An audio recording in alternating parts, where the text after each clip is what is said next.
पिछली क्लास में हमने अर्ली हड़प्पन फेज को कवर किया था और उससे रिलेटेड जितने भी क्वेश्चन आंसर्स हैं उन सब को भी हमने डील किया था। मैंने कुछ क्वेश्चंस भी आपको दिए थे प्रैक्टिस के लिए, तो उम्मीद है कि वो भी आपने कर लिया होगा, एटलीस्ट ट्राई तो जरूर किया होगा। मैं आपसे एक बेस्ट आंसर की तो एक्सपेक्टेशन अभी नहीं रख सकता, लेकिन एटलीस्ट इतनी जरूर एक्सपेक्टेशन रखता हूँ कि आप क्वेश्चंस को समझने के अब काबिल होने लगे होंगे। हुए तो नहीं होंगे, बट धीरे धीरे क्वेश्चंस को आप समझ रहे होंगे। तीन चार रीडिंग में क्वेश्चन को समझ जाएंगे और एक बेसिक इंट्रोडक्शन जो होती है आंसर में, वो लिखने के भी वो लिखने के में भी अब आप धीरे धीरे सक्षम हो रहे होंगे। धीरे धीरे जैसे आपकी अंडरस्टैंडिंग बढ़ेगी चीज़ों को लेकर के, टॉपिक्स कवर होंगे, तो आप कंप्लीट आंसर भी कर सकेंगे।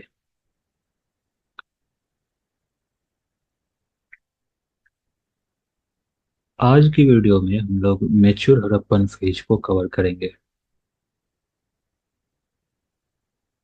और मेच्योर हड़प्पन फेज एक इम्पॉर्टेंट कल्चरल फेज है इंडियन कल्चरल डेवलपमेंट में, and it is the first urbanization in Indian subcontinent.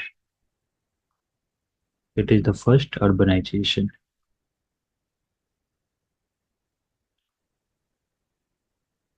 Harappan civilization is the first urbanization. Now, before we move into the intricacies of these uh, intricacies of this civilization, let me ask you one very basic question, one very fundamental question. What do you understand by civilization, and what do you understand by urbanization? Civilization और urbanization से हम क्या समझते हैं? क्या दोनों same चीज है या अलग अलग है? तो सिंस दो अलग अलग नाम हमें दिख रही है, तो एक चीज तो नहीं है, दोनों दोनों ही अलग चीज है। सिविलाइजेशन और अर्बनाइजेशन दोनों ही अलग चीज है। तो फिर इन दोनों में क्या रिलेशन? क्यों हम इससे पहले कभी सिविलाइजेशन का नाम नहीं लेते हैं, लेकिन जैसे ही हम अर्बन फेज में पहुंचते हैं तो हम हड़प्पन सिविलाइजेशन, जो हड़प्पन सिविलाइजेशन कहते हैं।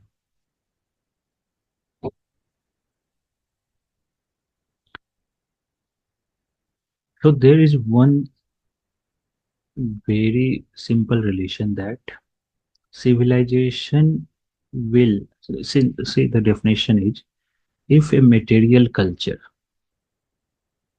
if the same material culture spreads to a wider region,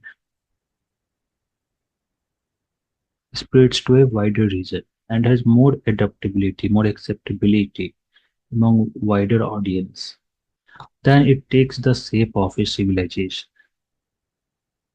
Then it becomes civilization. Cultures become civilization when it spreads to larger areas, when more and more zones, more and more cultural zones, cultural sphere, more and more regions start using same material cultures. Then it is called civilization.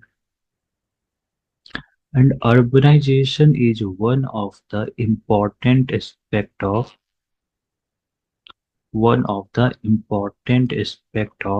or important element of civilization.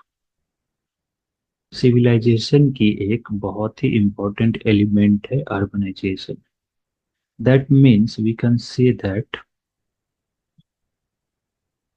There has to be urbanization for a civilization. Urbanization is a necessary condition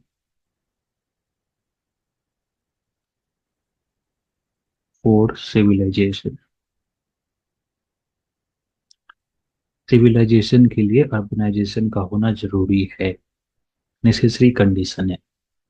लेकिन अब मेरी बात को ध्यान से सुनना, क्योंकि अब आप कंफ्यूज हो सकते हो। लेकिन अर्बन सिविलाइजेशन के लिए अर्बनाइजेशन का होना जरूरी है, लेकिन एक विलेज कल्चर भी, एक रूरल कल्चर भी सिविलाइजेशन हो सकती है। A rural culture can also come under civilization. अब ये दो स्टेटमेंट्स आपस में कॉन्ट्रडिक्टरी लग रही होंगी आपको।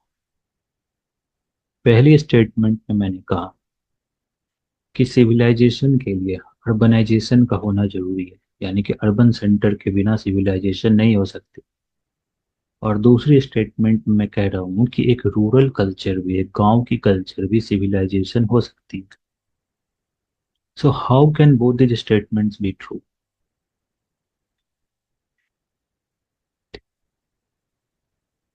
Let's understand this. Civilization, as we have seen in this diagram, एक सिविलाइजेशन जब वाइडर रीजन में फैल जाती है तो सिविलाइजेशन बनती है। लेकिन वाइडर रीजन में कब फैलेगी? वाइडर रीजन में कब फैलेगी? जब उनके पास एक कोई कॉमन ग्राउंड होगी। So that common ground is a urban center, is an urban center. So in a civilization there is a urban center. Urban center. There has to be urban center in a civilization. Now this urban center is supported by so many regional regional rural cultures. So there is one urban center, at least one urban center, and this urban center is supported by rural cultures or rural centers. How these are supported? Because these rural cultures, they produce agriculture, and when there is agricultural surplus, when there is agricultural surplus, this agricultural surplus, this agricultural surplus sustains urban population, because urban population ज़्यादातर non food producing activities से जुड़ी हुई होती है, craft activities से होती है, service sector से जुड़ी होती है, ट्रेड से जुड़ी हुई होती है। सो अर्बन सेंटर की population mostly non food producing population होती है। So they have to be supported by agricultural surplus produced by the villages, village centers. So a number of village centers support urban center, either one or it can be many also. So there has to be at least one urban center. And this urban center,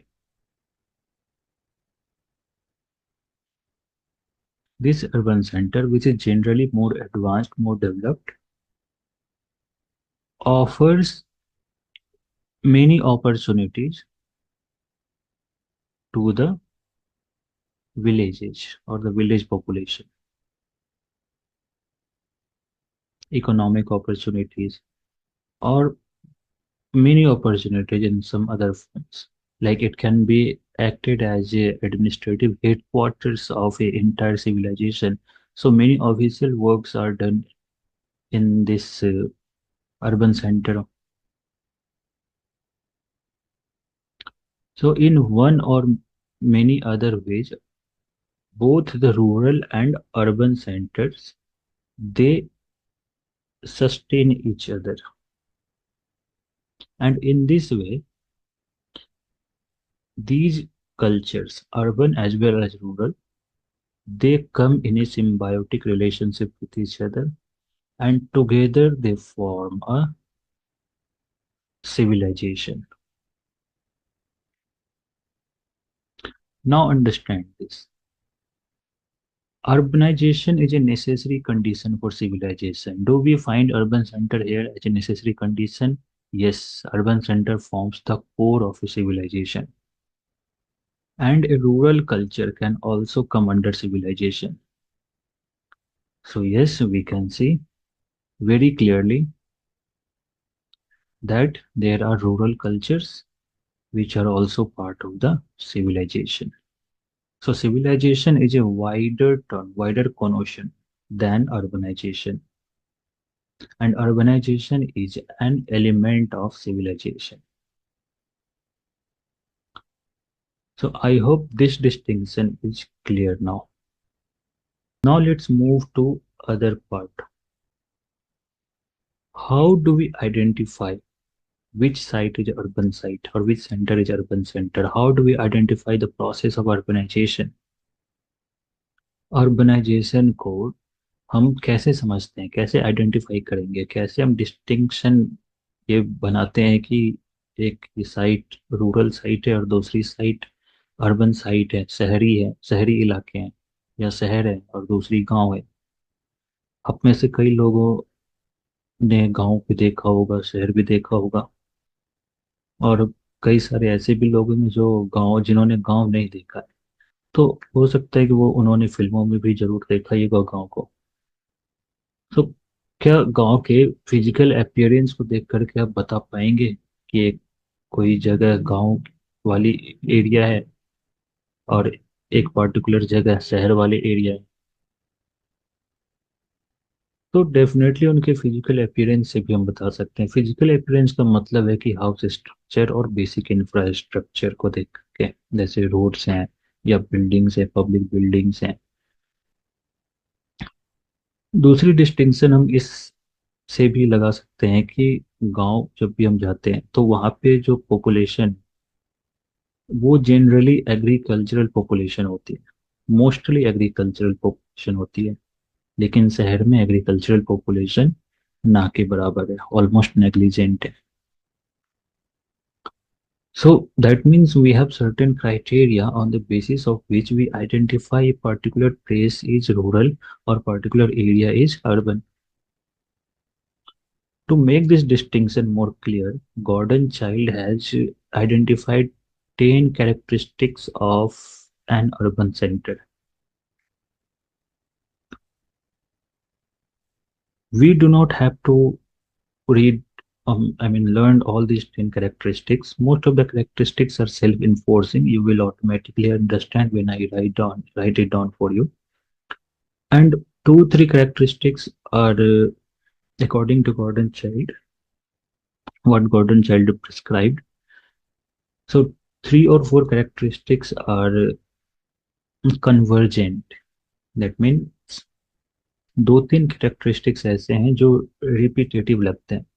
तो Gordon child के characteristics को, और जो एक natural एक normal सी observation है, उसके basis पे हमने एक अर्बन सेंटर के या अर्बनाइजेशन के कुछ कैरेक्टरिस्टिक फीचर्स को आइडेंटिफाई किया, and that we should note down.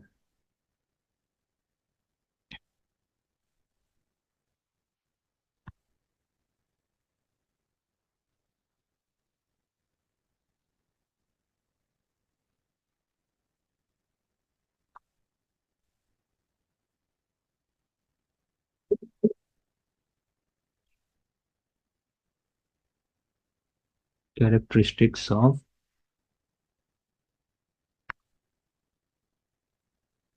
Urban centre.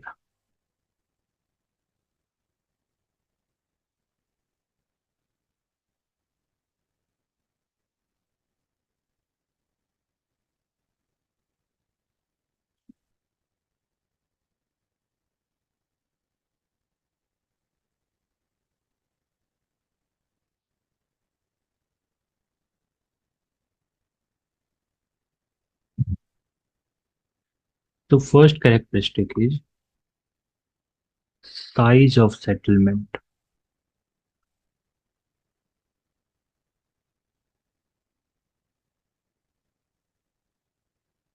is bigger or larger than the rural settlement with rural site. Size of settlement is bigger. Obviously, because we even today we see the migration from urban rural center to urban centers. So when people migrate, when people migrate, the resource potential of a particular region also depletes. So in order to accommodate these migrating population, the size has to be increased. Even today, you can see in your hometown, in your cities, in your towns, your size of your town is increasing in the sense that your what used to be the distant regions, uninhabited regions, are now becoming more and more advanced, and new properties, new buildings, new apartments, new societies are being constructed in those regions. So size of settlement is bigger in urban center. Second, what about population density? Population density कहाँ पे ज़्यादा होनी चाहिए, शहर में या गांव में? ऑब्वियसली शहर में। क्यों शहर में? क्योंकि हर जगह से लोग माइग्रेट करते हैं, शहर जाते हैं, जिसकी वजह से पॉपुलेशन डेंसिटी शहर की बढ़ जाती है। थर्ड कैरेक्टरिस्टिक, शहरों में नॉन एग्रीकल्चरल पॉपुलेशन होती है। नॉन एग्रीकल्चरल पॉपुलेशन शहरों में होती है। दैट मीन्स जो शहर वाली जो शहर के जो लोग होंगे, वहाँ पे हमें क्राफ्ट्स पर्सन या आर्टिसंस या administrators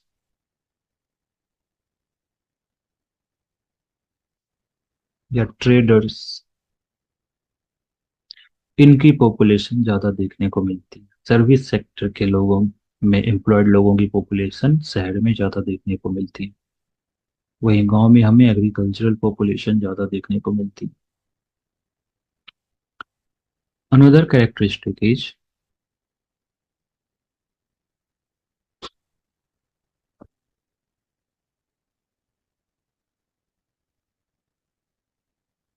presence of a competent authority. Competent authority, एक एडमिनिस्ट्रेटर की प्रेजेंस शहरों में ज़्यादा हमें विजिबल लगती है, चाहे वो पुलिस की प्रेजेंस हो या गवर्नमेंट ऑफिस, गवर्नमेंट बिल्डिंग्स हो, ये सभी हमें शहर में देखने को मिलती हैं।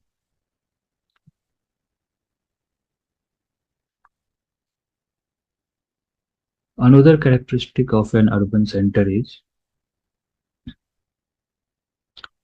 since there is so much complexity, social complexity, economic complexity, so we find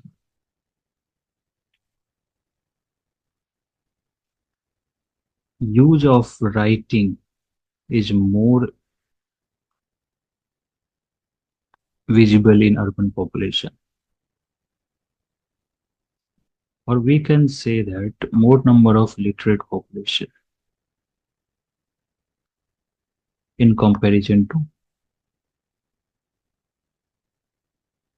rural centers. So this is one of the important characteristic of an urban center. Another characteristic is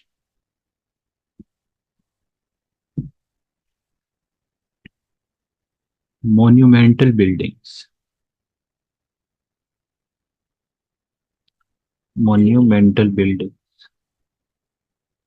हालांकि ये जो कैरेक्टरिस्टिक है, ये जरूरी नहीं कि हर जगह पे आपको हर एक अर्बन सेंटर में देखने को मिले, पर फिर भी आपको ये चीजें देखने को मिलेंगी, जैसे पब्लिक पार्क्स हैं। मोन्यूमेंटल बिल्डिंग्स अगर ना भी हो तो पब्लिक के जो भी बिल्डिंग्स हैं, स्ट्रक्चर्स हैं, वो आपको यहाँ पे देखने को मिलेंगी, जैसे पब्लिक फैसिलिटीज हैं, पब्लिक पार्क्स हैं, मॉल्स हैं। तो इस तरह की मोन्यूमेंटल बिल्डिंग्स आपको शहरों में देखने को मिलेगी। Now, one more characteristic is long distance trade.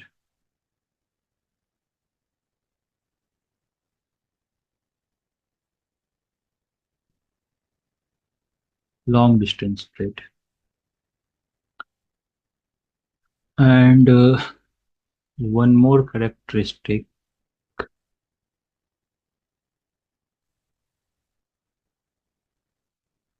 one more characteristic is diversity, cultural diversity, as people practicing different customs, different traditions move to the cities. So we see a diversity in cultural beliefs, in cultural spheres. So cultural diversity is also one of the important feature of an urban centers.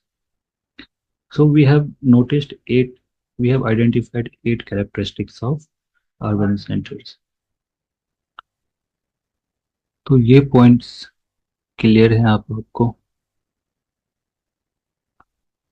तो चलिए next page पे चलते हैं और देखते हैं कि जो हमारी हड़प्पन सिविलाइजेशन है उसकी क्या क्या कैरेक्टरिस्टिक्स हैं। उन कैरेक्टरिस्टिक्स के थ्रू हम हड़प्पन सिविलाइजेशन के अर्बन फेज को समझने की कोशिश करते हैं।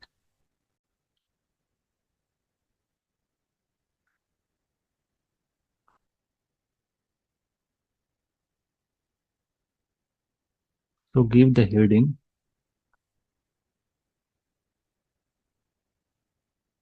कैरेक्टरिस्टिक्स ऑफ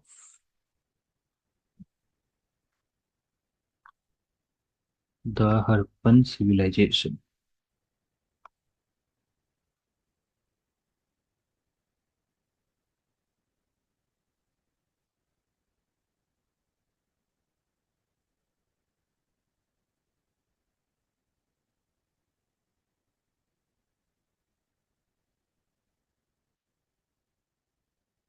हड़प्पन सिविलाइजेशन की क्या क्या कैरेक्टरिस्टिक्स हैं?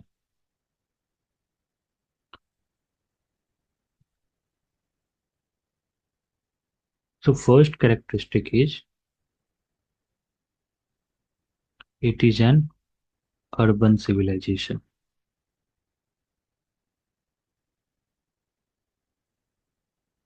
हड़प्पन सिविलाइजेशन एक अर्बन सिविलाइजेशन है, यानी कि हमें यहाँ पे अर्बन सेंटर्स की राइज देखने को मिलती है। लेकिन एक सवाल है यहाँ पे,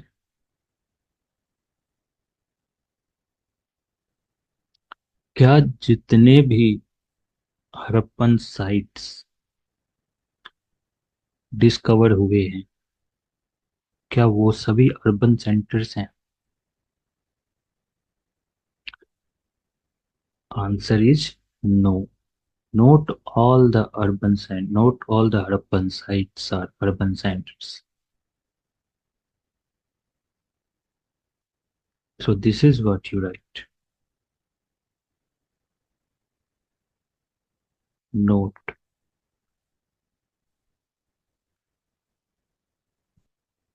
Note all the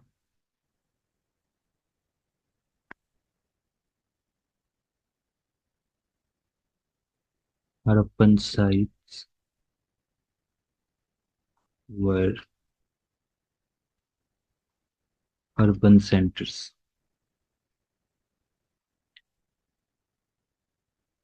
तुम आज से ही कंपेयर कर लो। आज तो हम अर्बनाइजेशन के एक काफी एडवांस्ड फेज में है। तो क्या हर एक अर्बन सेंटर्स एक ही स्टेज पे हैं? क्या दिल्ली और आगरा और यूपी या महाराष्ट्र या बिहार की एक टाउन या एक सिटी क्या सेम मटेरियल एडवांस्ड फेज पे है? क्या सेम डेवलपमेंटल स्टेज पे है? क्या आज गांव नहीं है? Even today number of village is more than the number of towns and cities. We have approximately more than 7 lakh villages. And how many urban centers we have? So it is always that number of village sites will be more than the number of urban sites. And that's because the village centers are food producing centers, and they have to produce surplus. And if number of urban center is more than number of village center, then this balance will be disturbed.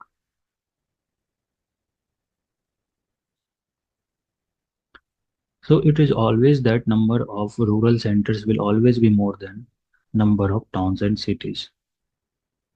So not all the Harappan sites were urban centers. In fact, we have identified more than 1,000 plus Harappan sites. Out of these, 97 sites are excavated. And out of these 97 sites, only 14 to 15 are urban centers.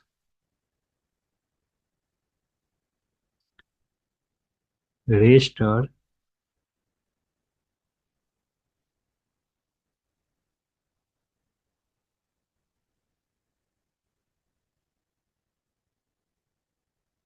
rural centers or village sites. Even out of these 14 to 15 urban centers, only 5 are cities, the large cities or metropolis. Rest 15 are medium or small towns.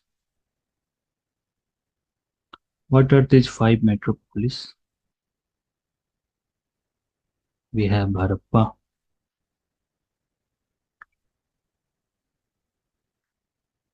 Mohenjodaro, Gujarat में एक धोलावीरा है, फिर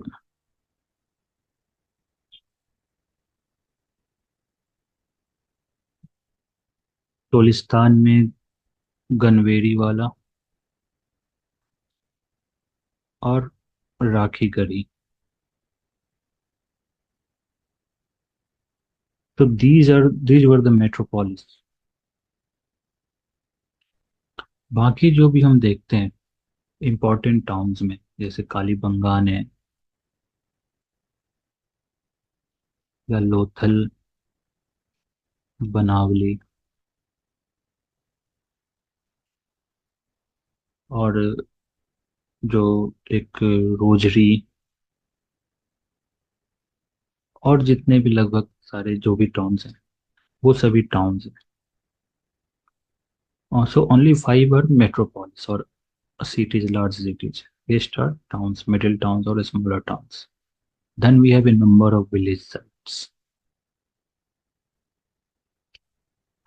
The second characteristic of Harappan civilization,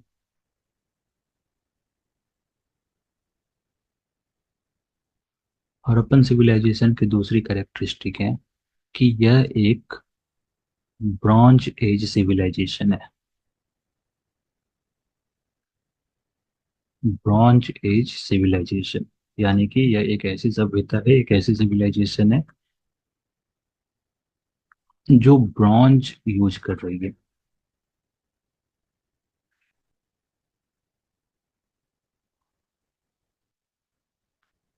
यानी कि उनको metallurgy के वो एक एडवांस्ड स्टेज पे हैं. मेटलर्जी के एक एडवांस स्टेज पे हैं, advance stage of metallurgy. They were not using just pure metals, but they were experimenting and mixing metals with another metal to produce stronger tools. So they were making alloys. Bronze is an alloy of copper and tin. Copper तो उनको locally available हो रही थी, लेकिन tin उनको शायद अफगानिस्तान से वो प्रोक्योर कर रहे होंगे. So they were making alloys for better productive tools. लेकिन यहाँ पे भी आपको दो बातें समझनी है. सबसे पहली कि जो नंबर ऑफ कॉपर टूल्स हैं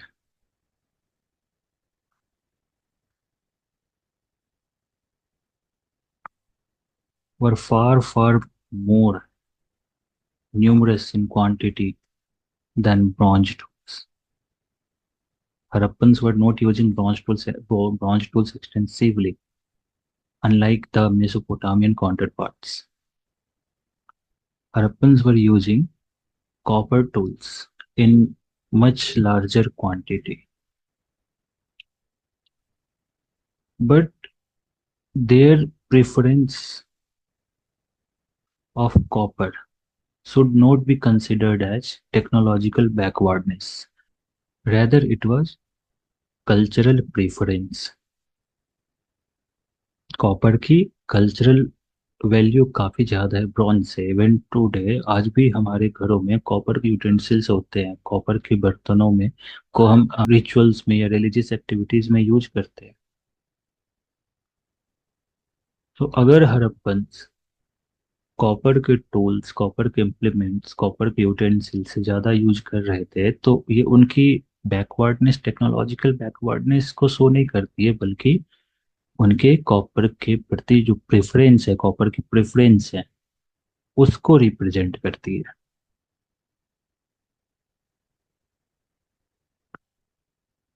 अब हम आते हैं इसकी एक मोस्ट रिमार्केबल कैरेक्टरिस्टिक पे, जो कि है town planning. So the most important characteristic of urban civilization for which it is known is its town planning.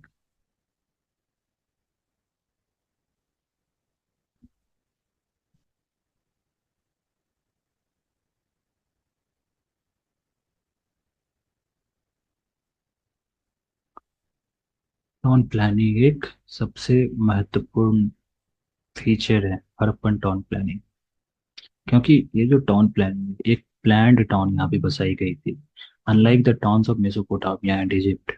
Although Mesopotamia और इजिप्ट हड़प्पा से पहले अर्बनाइजेशन में पहुंच चुकी थी, लेकिन जो लेवल ऑफ ऑर्गेनाइजेशन हमें हड़प्पन टाउन्स में देखने को मिलती हैं, वो अब उस समय के या एंशियंट वर्ल्ड के किसी भी अर्बन सेंटर्स में देखने को नहीं मिलती हैं। इनफैक्ट हड़प्पन सिविलाइजेशन के 1000 साल बाद भी हमें कहीं पर भी उस लेवल की जो मैनेजमेंट है या जो ऑर्गेनाइजेशन है, वो इंडियन सब कॉन्टिनेंट में देखने को नहीं मिलती है। और जो स्टैंडर्ड हड़प्पन सिविलाइजेशन ने मेंटेन की थी, बनाई हुई थी टाउन प्लानिंग को लेकर के, और वाटर मैनेजमेंट एंड सैनिटेशन को लेकर के, ये हमें फिर एंशियंट रोम में ही देखने को मिलती है फिर। तो ये एक अपने आप में एक रिमार्केबल अचीवमेंट है हड़प्पन्स की। So we will discuss more about town planning and a number of question arises from this section also. So even town planning, the town planning of Harappan civilization, the Harappan people was they employed a pre-planned approach in planning their towns.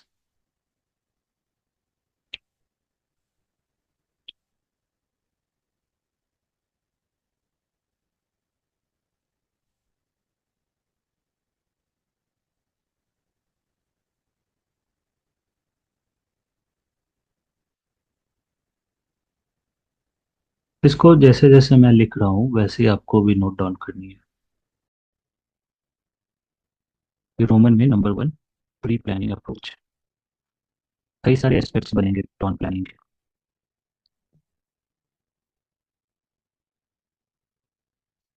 Harappan towns में, Harappan urbanisation में सबसे पहले roads और नालों के design तैयार किए गए थे, और उसके बाद बिल्डिंग्स बनाए गए। Harappan, the Harappan cities were planned on a pre-designed blueprint where roads and drainage were constructed first, and then the settlements were arranged. And even in the construction of roads and canal, or the drainage, they made sure that they will maintain certain degree of standardization. जैसे इसमें सबसे पहले हम देखते हैं कि एक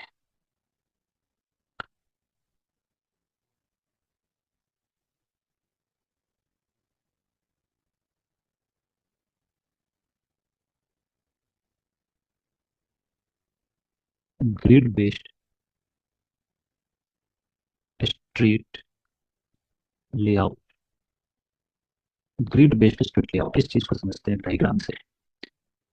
normally हम अगर किसी हड़प्पन टाउन को देखते हैं, नॉर्मली अगर हम किसी हड़प्पन टाउन के ब्लूप्रिंट को देखते हैं, चलो इस फिगर को थोड़ा बड़ा बनाते हैं।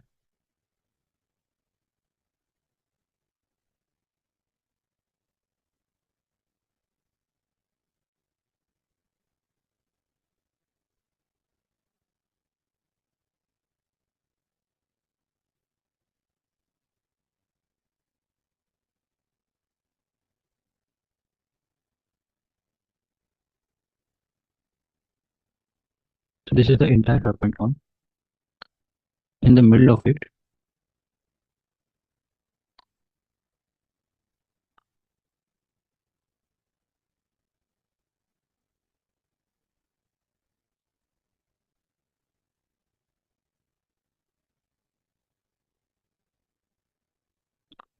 लंबी चौड़ी east to west and north to south दो मेन रोड्स होते थे।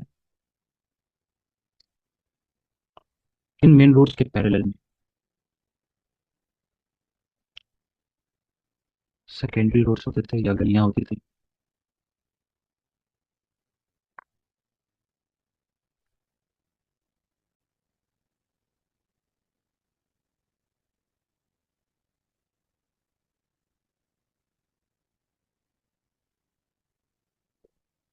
तो ये सेकेंडरी, हाँ, जो सेकेंडरी लेन्स जिसको बोलते थे, वो सेकेंडरी लेन्स थी, गलियां थी।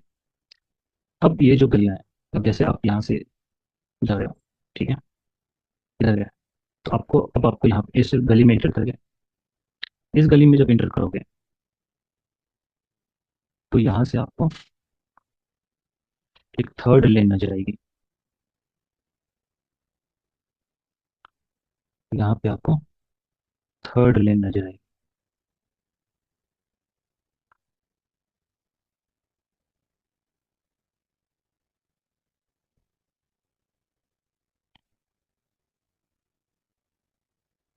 सिमिलरली इधर भी आपको इसी तरह की थर्ड लेन नजर आएगी। ये जो थर्ड लेन है ये सबसे नैरो लेन होती थी, ये होती थी नैरो लेन, सबसे पतली गली। यानी कि मेन रोड सबसे चौड़ी, उसके बाद सेकेंडरी और उसके बाद नैरो लेन। इन नैरो लेन्स के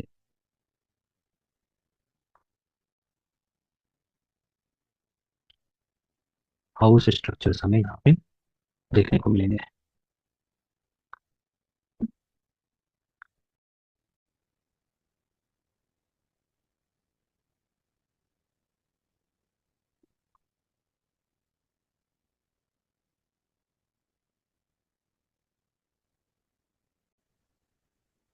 तो there is a network of streets, और ये तो वैसे एक सैंपल है।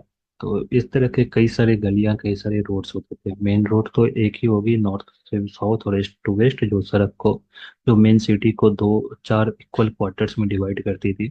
उसके बाद इसके साथ साथ कई सारे सेकेंडरी लेन्स होते थे, कई सारे नैरो लेन्स होते थे। So they together form a network like this.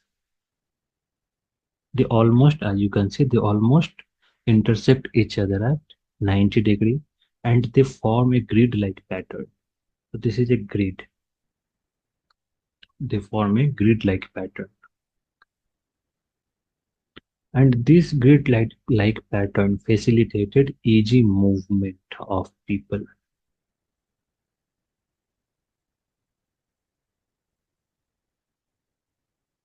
So this was the grid-based street layout.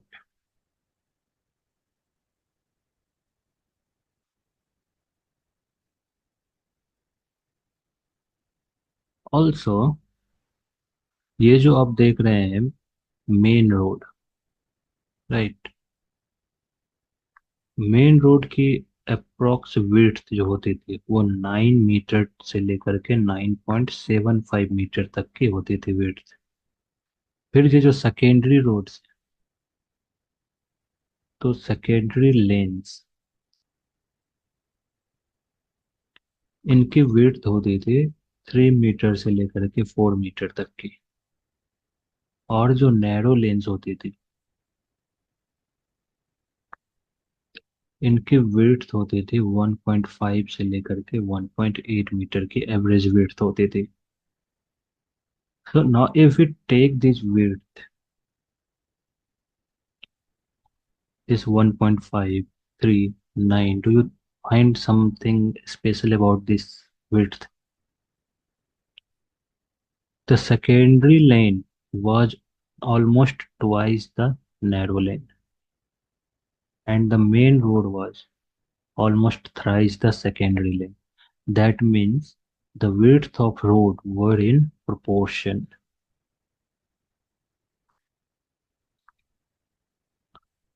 जो रोड्स के विड्थ थे, रोड्स गलियों और गलियारों की जो विड्थ थी, वो आपस में एक प्रोपोर्शन मेंटेन कर रही थी।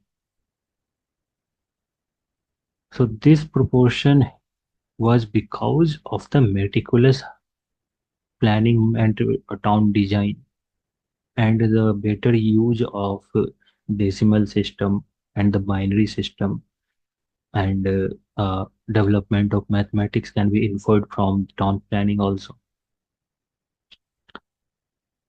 So the pre-planning approach will also include proportional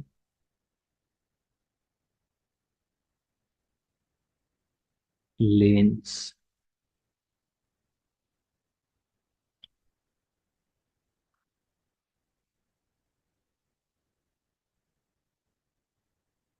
एक और खास बात जो इन प्लानिंग इस लेआउट की थी, कि वो थी फेंडर पोस्ट्स इंस्टॉल किए गए थे। लकड़ियों के fender posts.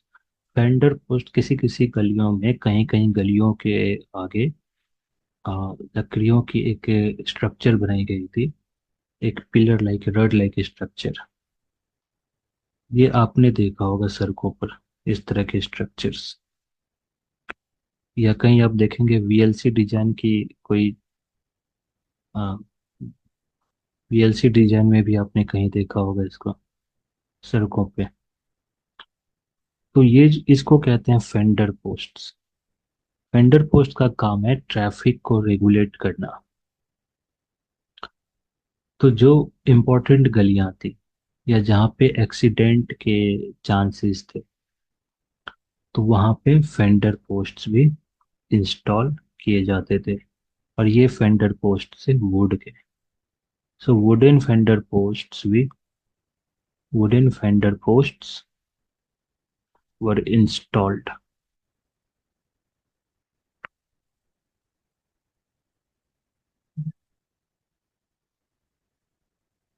Wooden fender posts were installed at some streets, at the corner of some streets. So this shows a concern with public safety also. So this was also an important and remarkable feature of urban town planning of the Harappan civilization. Now the marketplaces. Look at your marketplace. अपने marketplace में देखो, जहाँ पे सब्जी लगती, सब्जी मंडियाँ हैं, वहां पे जा करके देखो कितनी गंदगी है। वही सड़ी गली सब्जियां वहीं फेंके रहते हैं, बदबू आते रहते हैं। But the Harappan market place were paved with mud bricks. Marketplace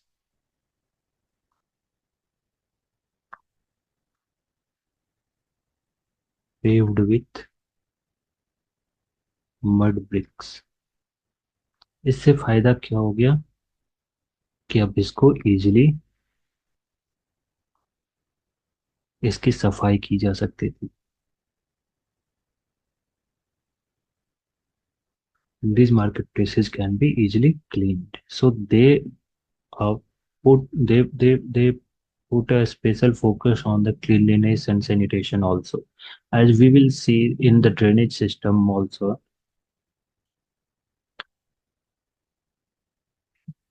They maintained this habit of hygiene and sanitation in drainage system, where regular inspection holes and waste accumulation was installed at regular intervals in the streets, in the drainage pipes, drainage systems. So the Harappan planning showed a pre-planning approach.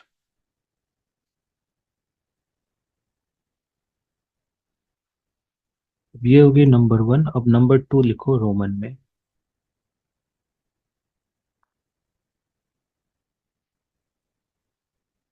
ये town planning की ही aspect है।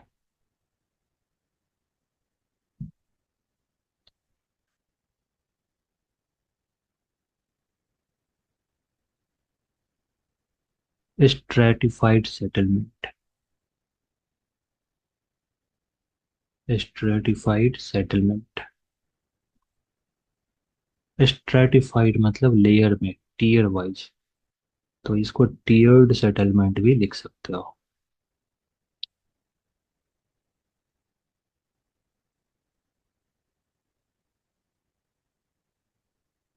Tiered settlement. Almost every Harappan city was divided into two towns, the citadel and the lower town. Citadel complex and lower town.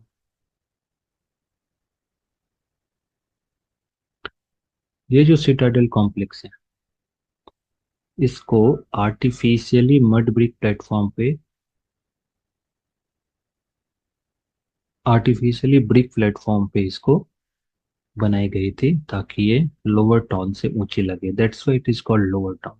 And this is Citadel complex, and Citadel complex was basically towards the west of the lower town, and it was at a height from the lower town. So this Citadel complex, this arrangement uh, fulfilled two basic functions.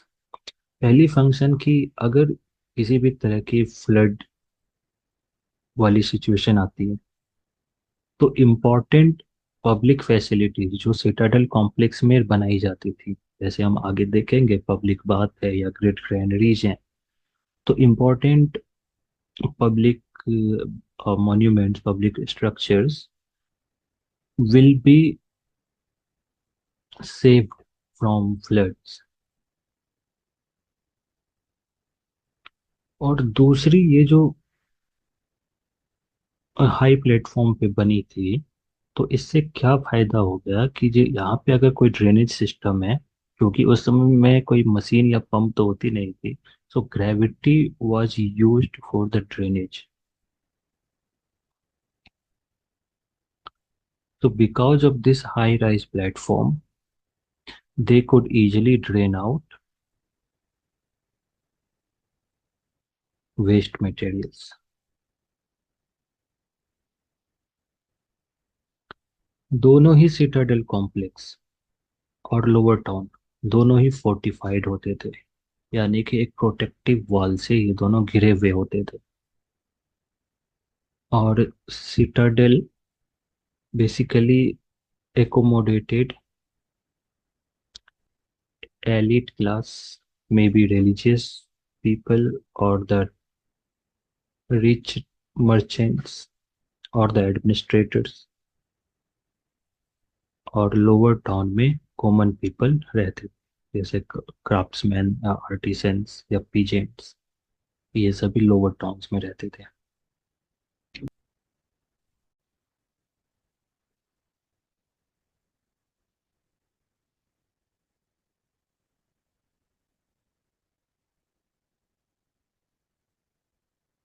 Third feature में house structure में देखो क्या है।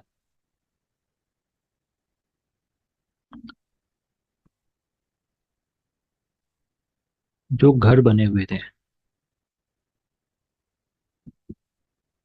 तो घर के तो छत हमें मिले नहीं है। जितने भी अर्बन साइट्स हैं, अर्बन टाउन हैं, उनमें किसी भी घरों में हमें छत देखने को नहीं मिली। So that implies that probably wooden roofs were used in constructing houses। So But what we could visualize, what we could find is their house structure, the pattern, the floor pattern. So the floor pattern was rectangular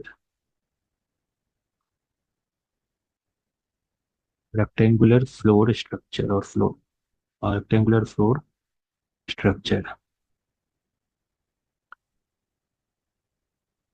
और जो walls हैं, तो walls were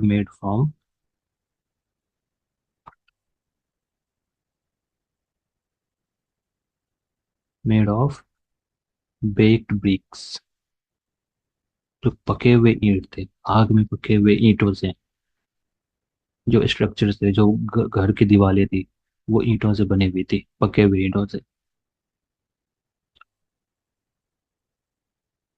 और probably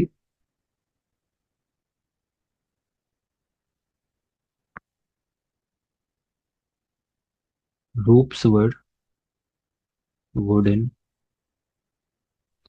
probably कह रहे हैं, हमें पता नहीं है ना, इसलिए प्रोबेबली रूप्स वर वुडन।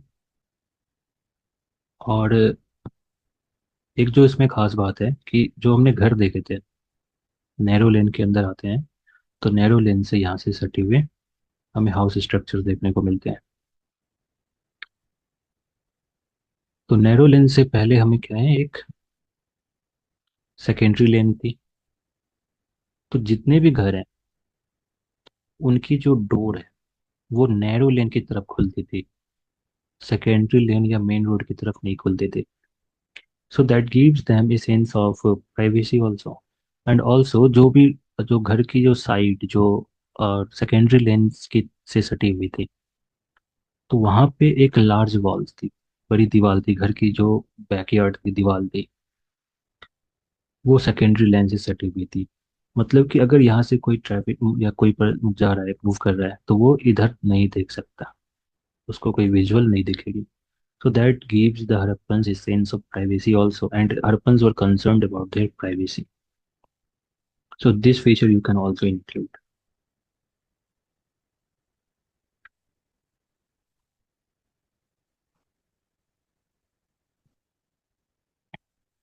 ये जो घर थे, तो जनरली घरों में, वैसे तो ये जो घर थे, तो कुछ घर बड़े घर हुआ करते थे और कुछ ऑर्डिनरी घर भी हुआ करते थे। तो जो बड़े घर थे, तो बड़े घरों में कई सारे कमरे थे, और ये कमरे एक कोर्टयार्ड के अराउंड अरेंज थे। एक कोर्टयार्ड थी, सेंट्रल कोर्टयार्ड, और इस सेंट्रल कोर्टयार्ड में एक प्राइवेट वेल हुआ करती थी, प्राइवेट वेल हुआ करती थी। और ये रूम्स हैं इस घर के। तो ऑब्वियसली ये जो स्ट्रक्चर है, सेंट्रल कोर्टयार्ड, कई सारे कमरे, प्राइवेट वेल्स, ये हर कोई अफोर्ड नहीं कर सकता था। तो जहाँ पे ये चीज़ें थी, वहाँ पे हमें इस तरह के पैटर्न देखने को मिले, प्राइवेट वेल, सेंट्रल कोर्टयार्ड, और सेंट्रल कोर्टयार्ड के चारों बगल घर। लेकिन जिनके पास ये मकान नहीं थे, इस तरह के मकान नहीं थे, उनको पानी की सुविधा कैसे मिलती थी? तो उनके लिए स्ट्रेटजिकली कुएं खुदवाए जाते थे,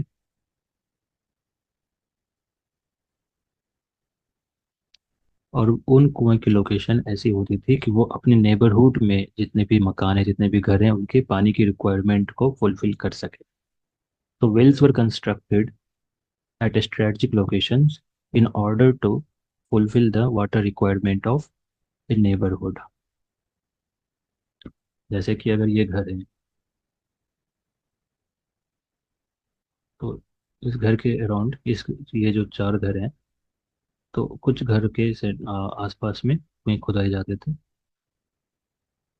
तो यहाँ से ये अपने पानी की रिक्वायरमेंट फुलफिल कर सकते थे। So you can write this as well. Central courtyard and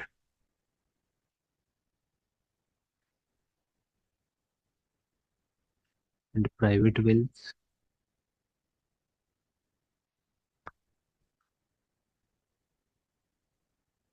Also, you can include doors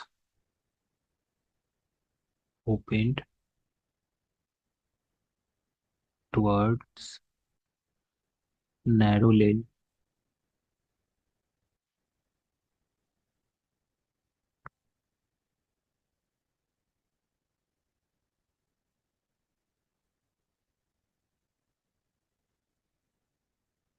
and solid walls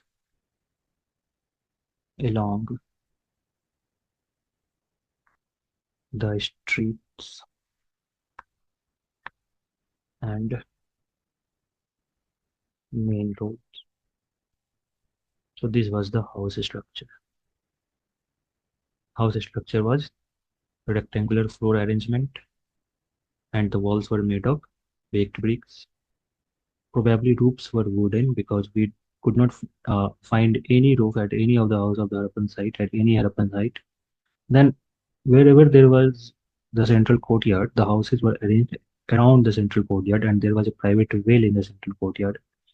But at other places where there was no central courtyard and no private wells, a public well was dug strategically so that a number of households could could fulfill their water requirement from this public well.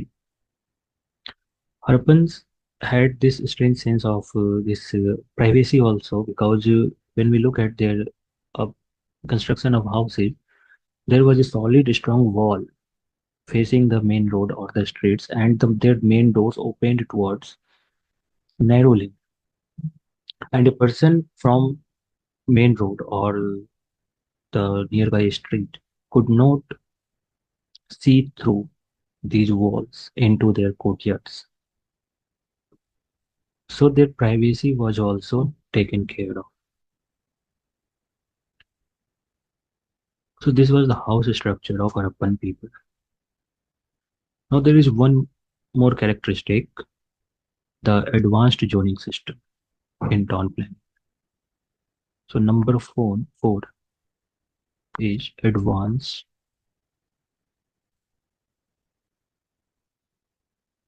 Zoning system. क्या है advance zoning system का मतलब? तो हमने देखा था जो grid layout थी स्ट्रीट जो ग्रिड लेआउट थी रोड्स की और स्ट्रीट्स की, तो उन ग्रिड्स में हमें घर देखने को मिलते हैं या स्ट्रक्चर्स देखने को मिलते हैं, चाहे वो रेसिडेंशियल घर हो या किसी तरह की फंक्शनल यूटिलिटी के लिए कोई बिल्डिंग हो या स्ट्रक्चर हो. सो बट जो खास बात ये थी कि ये जो पैटर्न है, ये जो ग्रिड बनाई गई थी, तो एक खास फंक्शन के लिए एक खास जोन असाइन की जाती थी. जैसे हम देखेंगे कि ये पूरे हड़प्पन टाउन में जो सेंट्रल रीजन है, जनरली यहाँ पे मार्केट प्लेस हुआ करती थी.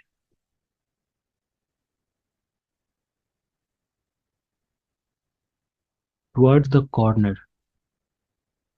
हम देखते हैं कहीं इन जो फैक्ट्री साइट्स थी, फैक्ट्री साइट से ही एसोसिएटेड हमें वर्कर क्वार्टर्स भी देखने को मिलते हैं. फिर सिटाडेल में मेन जो सेंट्रल रीजन के ही आसपास हमें जो पब्लिक फैसिलिटीज हैं, जैसे वो ग्रेट बाथ हैं या कॉलेज ऑफ प्रीस्ट जिसको हम कहते हैं, या असेंबली हॉल्स या ग्रेट ग्रैनरी, तो ये सेंट्रल रीजन्स में इनको असाइन किया गया था. So we find a zoning system where arrangements were made according to the that uh, functionality of that structure or building. So the entire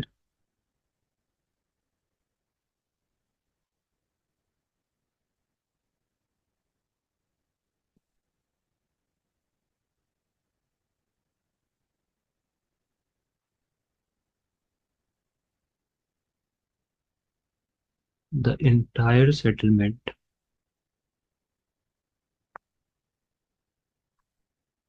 was divided into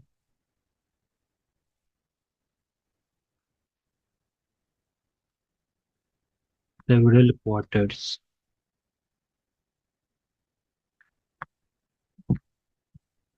according to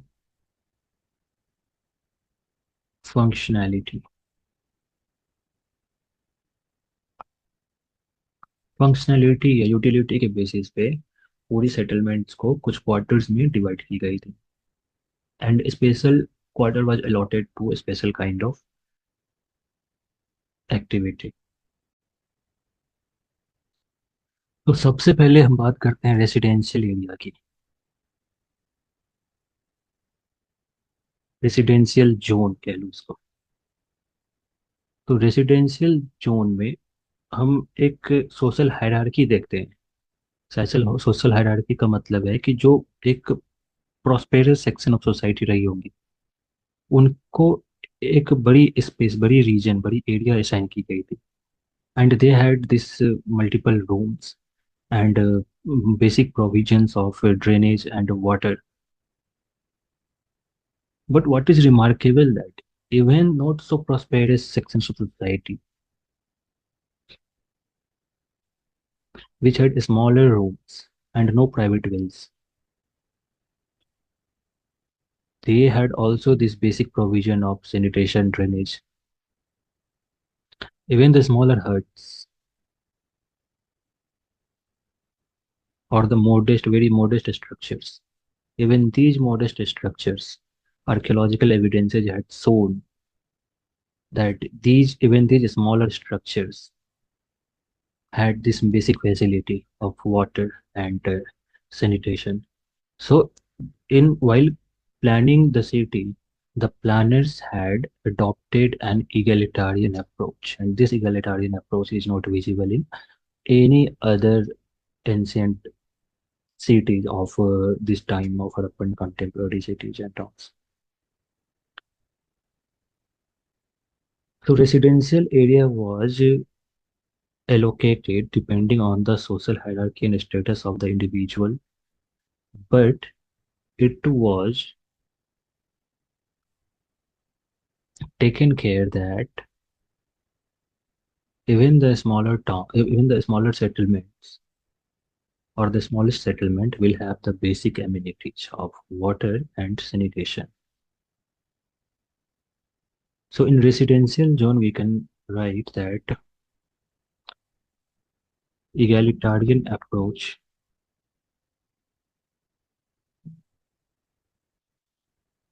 was adopted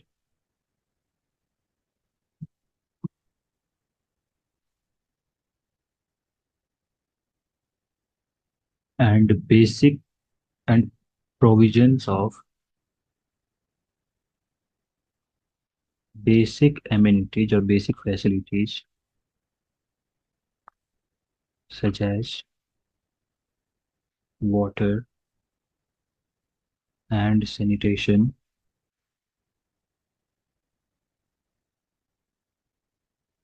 were taken care of.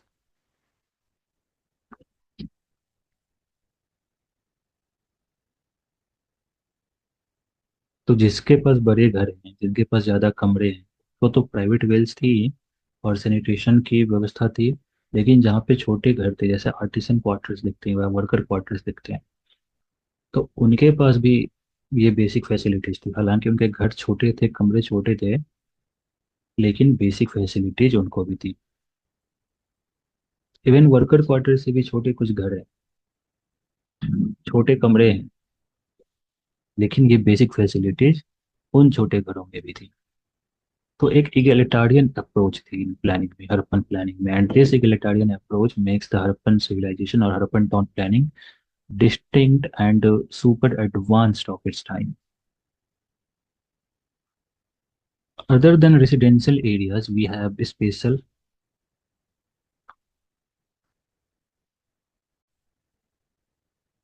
craft production centers,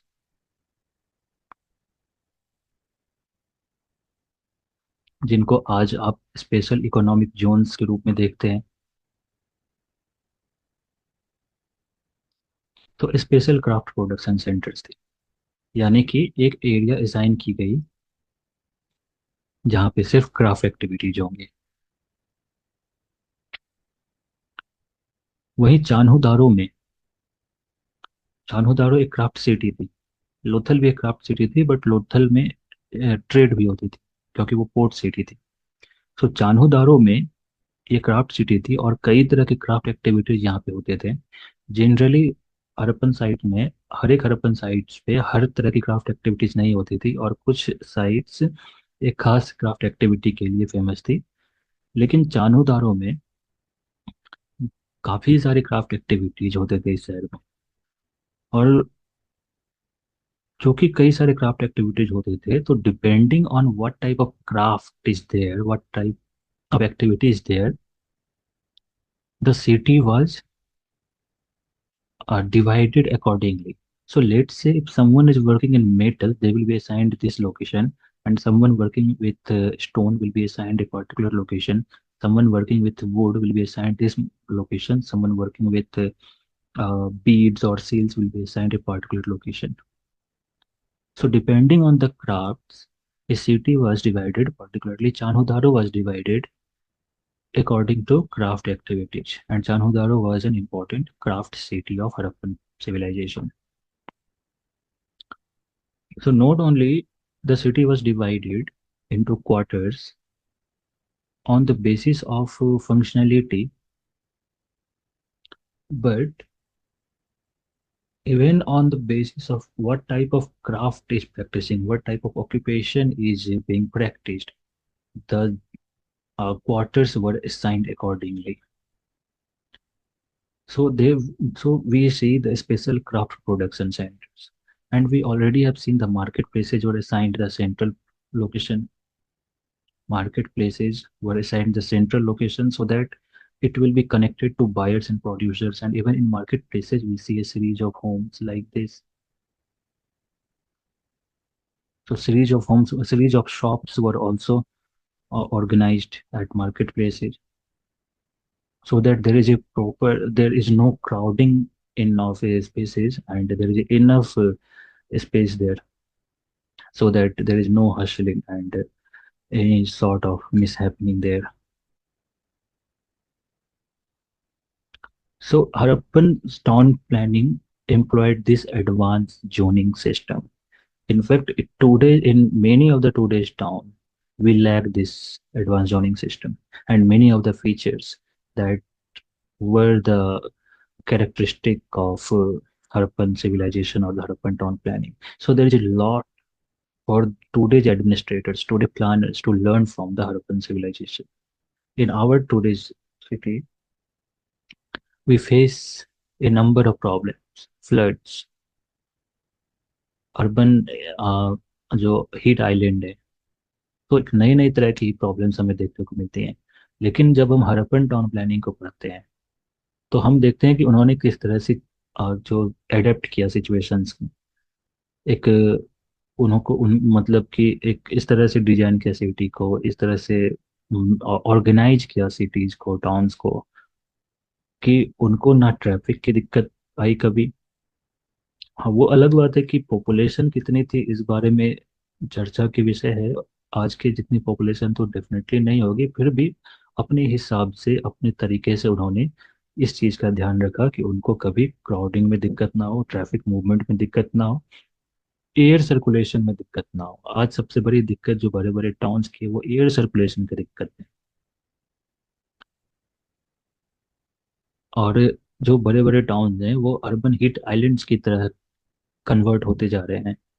So Harappans employed this technique, this management, this organization in town planning, that they took care of many of the problems that our current we the co- our they in many of the problems we are facing currently.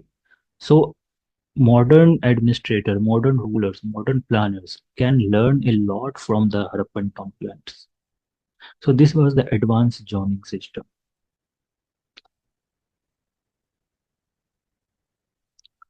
Then another important characteristic is the fortification of towns.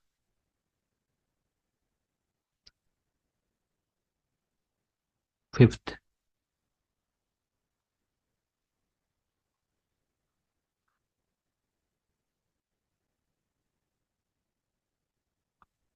Fortification system.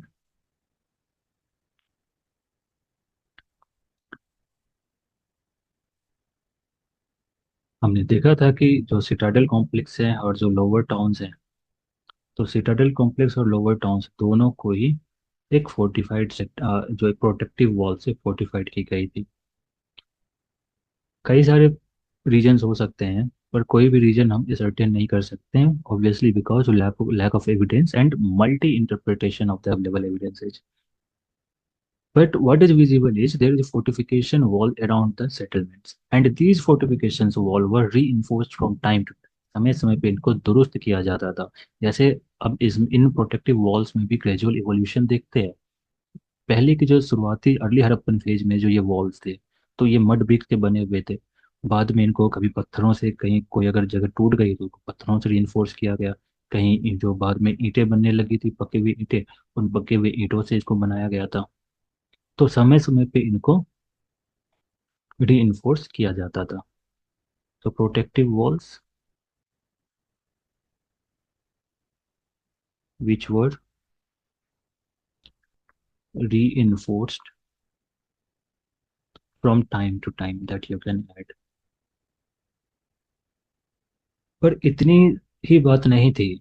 हमें जगह जगह पे, जहाँ पे खास करके जहाँ पे एंट्री एग्जिट होते थे, तो वहाँ पे हमें टावर्स एंड बेस्टन्स भी देखने को मिलते थे। So we have high towers, towers and bastions. Posts were installed और made for surveillance.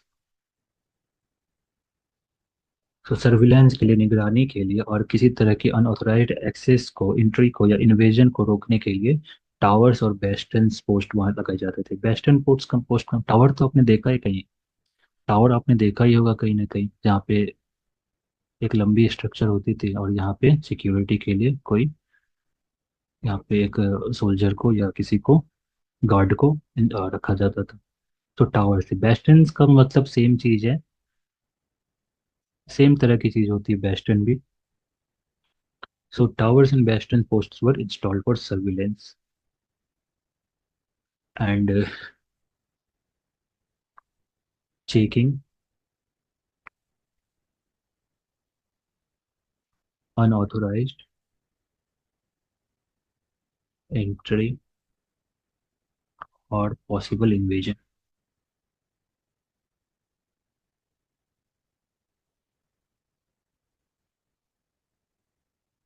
So what was the function of these protective walls? So there was this dual function. So protection from floods and other natural disasters. So let's write natural disasters, and protection from enemy,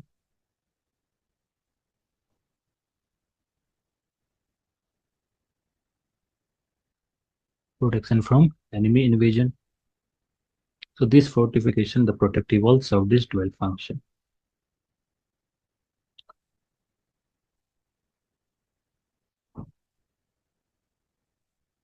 The most important aspect, other than the town planning, the pre-planning approach, the second most important feature of urban town planning is the water sanitation, water management and conservation. So that is what we will write next. Sixth feature,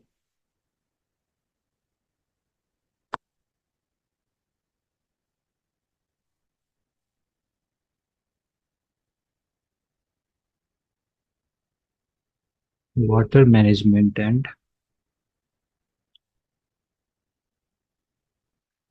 conservation. It will also include sanitation.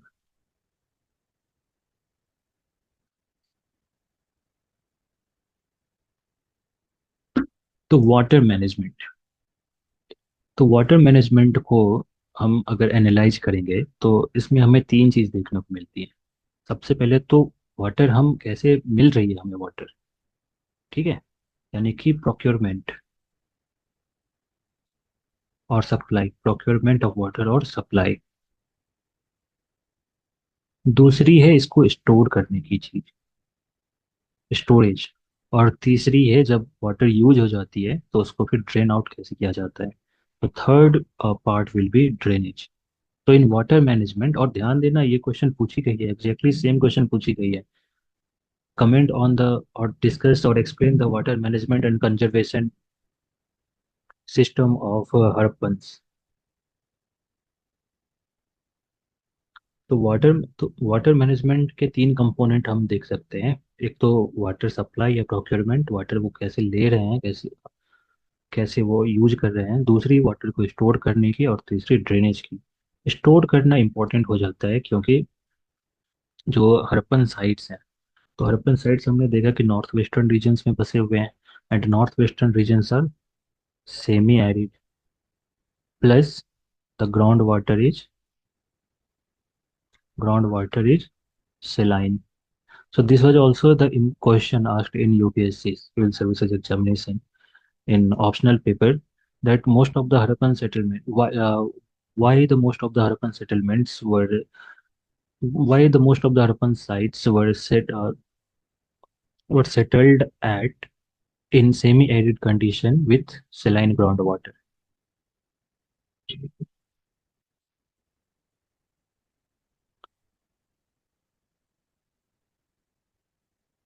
तो उस question को हम deal करेंगे अपने next class में probably, या question answer वाली class में। तो अभी आप तो जो समझना है आपको, तो आप ये देख सकते हैं कि नॉर्थ वेस्ट में रेनफॉल वैसे भी कम होती है, और जैसे जैसे हम ईस्ट की तरफ जाते हैं रेनफॉल बढ़ती है। तो नॉर्थ वेस्ट में सेमी एरिड कंडीशन है और ग्राउंड वाटर भी सेलाइन है। तो ऐसे में उनके पास वाटर कंजर्वेशन की टेक्निक होनी चाहिए। They must have adopted some techniques to conserve water, to protect water. So first we will look at the procurement. Since they cannot use groundwater is very saline, so they cannot use groundwater. Now they have their उनकी जो मतलब मजबूरी है कि वो river के आसपास ही रहेंगे। और रिवर के आसपास जो है, जो रिवर फ्लो करती है, तो हमें ऊपर की लेयर में ही वाटर मिल जाती है। तो वेल्स हमें ज़्यादा डीप डग नहीं करने पड़ते हैं। सो दे डग Wales to use water, to get water. That's why you will see at regular intervals wells were dug so that people can get water requirement from there. Other than that, they could use water from the river sources also. तो ground water वो use नहीं कर सकते, so they were using surface water, surface water either from rivers or from wells. तो इस तरह से water supply होती थी, वाटर को प्रोक्योर करते थे। अब आई बात स्टोरेज करने की, तो स्टोरेज हम वहाँ पे देखते हैं कि रिजर्वायर्स थे। और जो रिजर्वायर्स में या टैंक्स भी हम देख सकते हैं, रिजर्वायर्स या टैंक्स में वाटर को वो स्टोर करते थे, खास करके रेन वाटर को। अब पीने के लिए भले यूज ना करते हो, लेकिन पीने के अलावा भी वाटर के कई सारे काम है। तो नहाने धोने या खाना बनाने में भी वाटर को यूज कर सकते हैं, जरूरी नहीं कि उसमें प्योर वाटर यूज करें। सो वाटर को इस तरह से वो स्टोर करते थे। फाइनली जो ड्रेनेज सिस्टम थी, so drainage system is the remarkable feature of Harappan. Remarkable. तो देव हड़प्पन्स एक तो हड़प्पन्स ने सैनिटेशन के ऊपर भी काफी ज्यादा काम किया हुआ था। और ड्रेनेज सिस्टम इस तरह से उन्होंने बनाई हुई थी कि जैसे रोड्स उन्होंने बनाए थे ग्रिड पैटर्न पे, तो सेम ग्रिड पैटर्न पे उन्होंने ड्रेनेज सिस्टम भी बनाए थे। तो सबसे पहले तो देखो, वाटर जो पानी है, वेस्ट वाटर, हर घर से एक नाली निकलती है, एक ड्रेन निकलती है। ठीक है। हर घर से एक ड्रेन निकलती है। मान लो ये 3 घर हैं, तो इन तीनों घरों से ड्रेन निकलेगी। अब ये ड्रेन जो है नहर, चूंकि ये नैरो एले यहाँ पे हमें देखने को मिलती है। जो नैरो एली या नैरो लेन जो हमने देखा था, तो वो नैरो लेन में घरों की जो ड्रेन थी, वो ड्रेन वाटर नैरो लेन में आ गई। अब यहाँ से,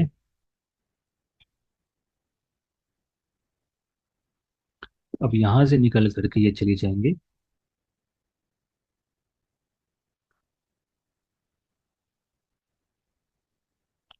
सेकेंडरी स्ट्रीट्स में, सेकेंडरी लेन्स में। और सेकेंडरी लेन से आगे जाकर चल करके ये जो मेन रोड है उसमें चली जाएगी। और उसके बाद वो जो शहर के बाहर जा करके कहीं ड्रेन हो जाएगी। तो ड्रेनेज सिस्टम भी काफी रिमार्केबल फीचर है। अब ये जो वेल्स हैं, सॉरी, अब ये जो, अच्छा, स्टोरेज में जो जो सप्लाई में हमने वेल्स देखे थे, तो ये जो वेल्स थे, ये ब्रिक लाइंड वेल्स थे। ब्रिक लाइंड यानी कि जमीन में गड्ढा किया गया होगा, और गड्ढे के बाद जो सरफेस है, वेल की वॉल्स हैं, उन पे ईंट से यहाँ पे लाइनिंग बनाई गई। ईंट से लाइनिंग बनाई गई।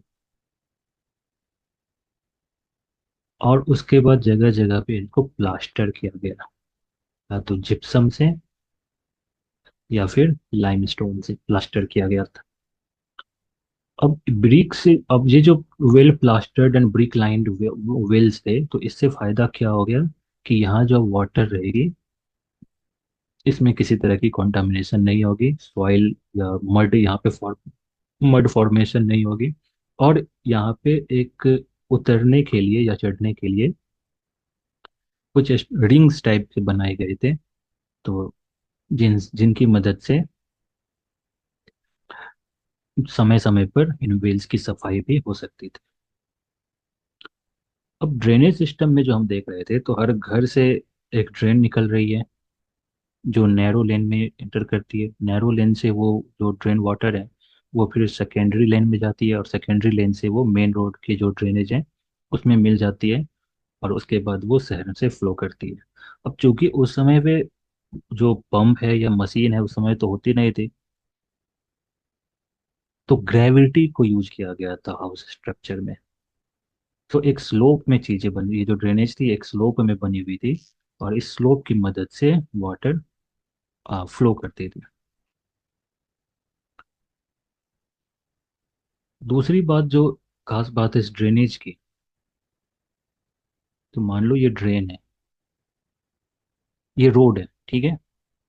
तो रोड तो ऊपर होगी, तो रोड के बीच में या कहीं साइड में ड्रेन्स बनाए जाते थे। तो मान लो ये बीच में ड्रेन्स बनाए गए।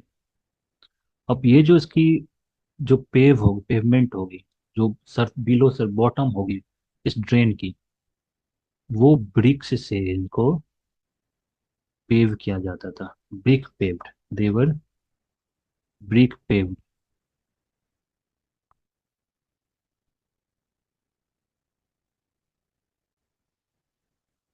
ठीक है। अब इसमें से ड्रेनेज फ्लो कर रही है, लेकिन समय समय पर इसकी सफाई भी जरूरी है। तो यहाँ पे स्ट्रीट कॉर्नर्स के पास या बीच बीच में कहीं पे इंस्पेक्शन होल्स बनाए जाते थे। इंस्पेक्शन होल्स, क्योंकि टर्निंग पे ही ज़्यादातर दिक्कत आती है। कोई जो मलबा होती है, ड्रेन होती है, गंदगी होती है, वो कहाँ फंसती है ज़्यादातर? टर्निंग पे ज़्यादातर फंसती है। तो जिसकी वजह से ये एक्युमुलेट होते होते ये चॉप कर जाती है। तो इसलिए यहाँ पे टर्निंग्स पे, जहाँ पे स्ट्रेट्स टर्न लेती थी, वहाँ पे इंस्पेक्शन होल्स बनाए जाते थे। इंस्पेक्शन होल्स या मेन होल्स जिसको कहते हैं, तो जिसमें उतर के इसको समय समय पर साफ कर लिया जाता था, और जो सॉलिड वेस्ट थी उसको निकाल करके और फिर बाहर डिस्पोज कर दी जाती थी। तो जो लिक्विड वेस्ट है उसको एक कंटिन्यूटी मिलती रहती थी। इसके अलावा सॉक पिट्स सॉक पिट्स भी थे बीच बीच में। सॉक पिट्स सॉक पिट का काम क्या है? सॉक पिट का काम होता है जो सॉलिड वेस्ट है उसको एब्जॉर्ब कर लेना। जैसे ये रिवर सॉरी ड्रेन फ्लो कर रही है, तो यहाँ पे कुछ गड्ढे बना लिए। यहाँ पे एक गड्ढा बना लिया, आगे फिर एक गड्ढा बना लिया। इस तरह से ड्रेन की पैटर्न जो नालियाँ थी वो इस तरह से डिजाइन कर की जाती थी। अब क्या है कि जो ड्रेन होगी तो सॉलिड प्लस लिक्विड दोनों ही आएंगे। सॉलिड लिक्विड वेस्ट दोनों ही आएगी। अब यहाँ पे सॉलिड वेस्ट जमा हो गई और लिक्विड आगे फ्लो कर जाएगी। और जो लाइट सॉलिड होगी वो फिर आगे जा करके फिर से डिपॉजिट हो जाएगी। जो यहाँ पे डिपॉजिट नहीं हो सकती थी वो आगे चल करके डिपॉजिट हो जाएगी। और फिर यहाँ से लिक्विड आगे फ्लो कर करेगी। और फिर यहाँ से जो सॉलिड वेस्ट यहाँ पे एक्यूमुलेट हो रही है, इसको इसको बाहर निकाल करके इसको फिर डिस्पोज कर दिया जाता था। तो इस तरह से ड्रेनेज की फ्लूइडिटी, ड्रेनेज की फ्लो को मेंटेन किया जाता था।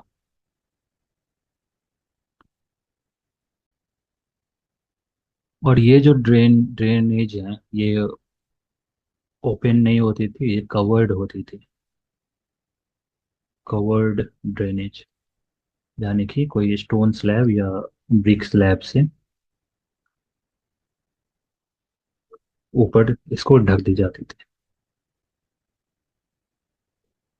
so that it could be used as pavement also, or movement, so that it can be used as movement also। तो इस तरह से ड्रेनेज सिस्टम डिजाइन की गई थी।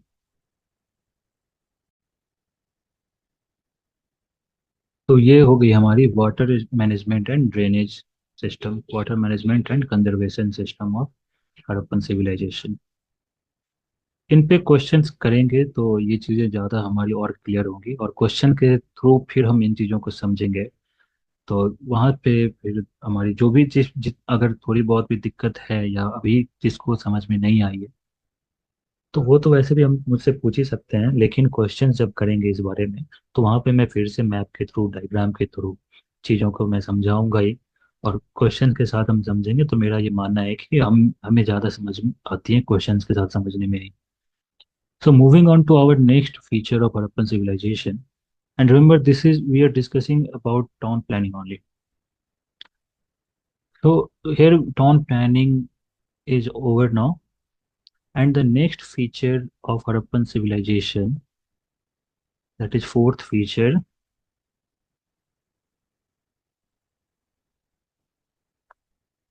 is standardized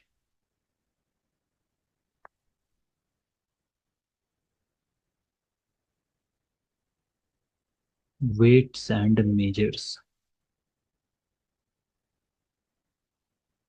Standardized weights and measure, जो माप की या जो हमारी माप की यूनिट्स थी उसमें स्टैंडर्डाइजेशन हमें देखने को मिलती है। स्टैंडर्डाइजेशन का मतलब क्या होता है कि एक यूनिफॉर्मिटी जो कि वाइडर रीजन्स में उसकी एक्सेप्टेबिलिटी हो, उसको कहते हैं स्टैंडर्डाइजेशन। यानी कि एक फिक्स चीज होगी जिसको मैं भी यूज करूंगा, सेम चीज को आप भी उसको यूज करेंगे, आप भी उसको एक्सेप्ट करेंगे, और जितने भी लोग हैं और डिस्टेंट रीजन्स तक में इस चीज की एक्सेप्टेबिलिटी होगी। जैसे आज मैं आपको 10 रुपए दूंगा तो आप उस 10 रुपए को एक्सेप्ट करोगे, आप मुझे देंगे मैं उसको एक्सेप्ट करूंगा। That means this coin, this money is standard money because it has wider acceptability and fixed value. So standardization can be understood as acceptability and having fixed value, wider acceptability and a fixed value. So this is a standardization. And we have this standardization in weights and measures. We have uniform, or rather we can say uniformity also. So we have uniform weights and measures throughout the Harappan civilization, from north to south, from east to west. The distant regions were seen to have been using same weights and measures, same units of weights and measures.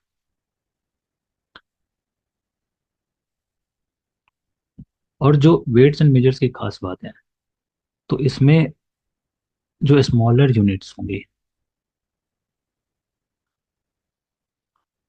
Smaller units, तो वो हमें binary form में देखते हैं, एक ratio में दिखती हैं, बाइनरी रेशियो में।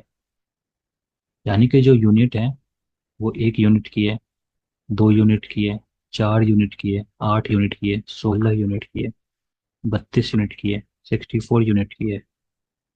तो इस तरह से हम एक बाइनरी फॉर्म में इस यूनिट को देखते हैं। अब इस बाइनरी फॉर्म से फायदा क्या हो रहा है कि देखो, जितने भी तरह की मेजरमेंट होगी वो इन यूनिट्स को यूज करके पूरी की जा सकती है। जैसे मान लो हमें 1 यूनिट चाहिए, तो उसके लिए तो हमारे पास ये है ही। लेकिन हमें अगर दो की भी है, तीन चाहिए, तो हम इन दोनों को यूज करके 3 यूनिट की चीजें बना सकते हैं, माप सकते हैं। अगर चार है तो चार तो हो जाएगी, पाँच चाहिए तो हम 1 और 4 को यूज करके बना सकते हैं, 6 चाहिए तो 2 और 4 को यूज कर सकते हैं, 7 चाहिए तो तो 1 और 2 और 4 को यूज कर सकते हैं, 9 चाहिए तो 8 और 1 को यूज कर सकते हैं, 10 चाहिए तो 8 और 2 को यूज कर सकते हैं। तो इस तरह से आप देख सकते हैं कि हम जो हड़प्पन्स थे, उन्होंने बाइनरी सिस्टम को डेवलप किया यूनिट्स के मेजरमेंट में। और इससे उनको फायदा क्या हो गया कि वो किसी भी तरह की माप को या नाप को कर सकते थे। और जो लार्जर यूनिट्स थी,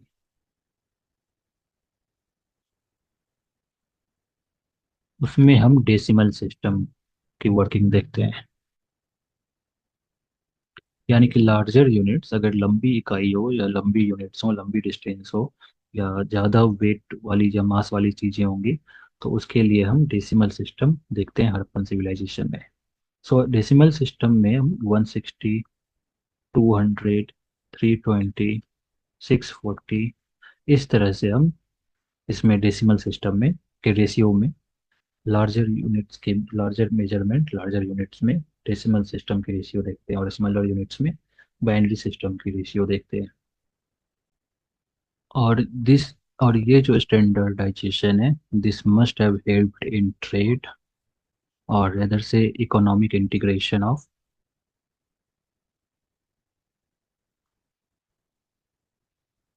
wider Harappan regions, and it had facilitated trade, and it had facilitated trade, administration,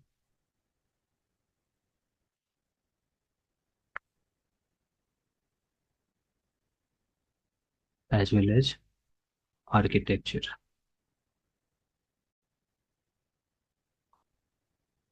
तो आज की लेक्चर हम यहीं पे ख़त्म करते हैं। अगले लेक्चर में हम इसके आगे कंटिन्यू करेंगे।